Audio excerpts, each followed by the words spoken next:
Hi, I'm Jeff Gonzalez, president of Trident Concepts, and today I want to talk to you about how to select the best gun for concealed carry. So the first thing I talk about is what are your true mission needs?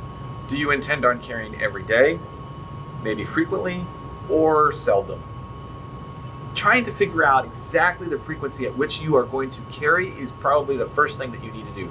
That will definitely help you in trying to choose the best gun for you. After that, we talk about what are the actual components that you should be looking for, or the criterion that you want to use to help select your gun.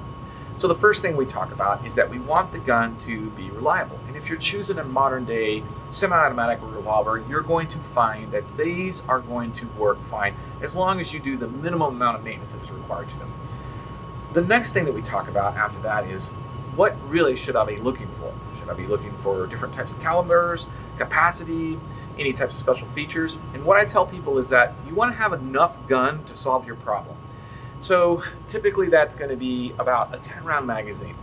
If you're looking at a gun that is going to be 10 rounds or more in the magazine, that's going to serve your needs across the board. The next thing we talk about is what type of caliber should I select? My recommendation is the 9mm. It has been around for a long time, but lately it has seen a resurgence as far as popularity is concerned. And we see that in the self-defense or the defensive type ammunition that is available out there. Most of these are going to be at the top end of their spectrum. So if you're choosing from the top 4 manufacturers, you're going to find something that's going to do the job. The next thing that we talk about is going to be accuracy. Now, here's the tricky part. The gun is probably going to be more accurate than you are. When we are talking about accuracy, we're talking about how accurate you can be with that gun. So when you start selecting guns that are a little bit smaller, it's going to pay off in the fact that you're going to be able to conceal them better, but then you're also looking at a much more challenging platform to shoot accurately. Again, I don't know what your defensive scenario is going to be. It could be very close range. It could be very far. So you're going to need to make sure that you have a minimum skill set that's going to extend at least out to 25 yards with good effective fire. The next thing that we talk about is concealable. So reference my previous comment about accuracy.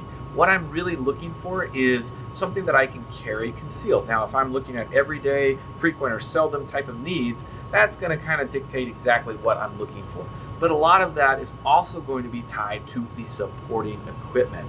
So when you're looking at these guns, make sure that you're looking at something that is somewhat popular. And the reason why I say that is because if you intend on carrying this either every day or frequently, then finding a good holster to mate up with that is going to be important. So while it might be the wonder gun of the year, if you can't find a good holster to carry it concealed, it really doesn't matter. The last thing I talk about is be familiar with this gun. In other words, know what you're doing with this gun. Know its capabilities and know its limitations. All right, I'm Jeff Gonzalez. Would love to hear any comments you have. Please feel free to post them down below. Until then, take care and stay safe.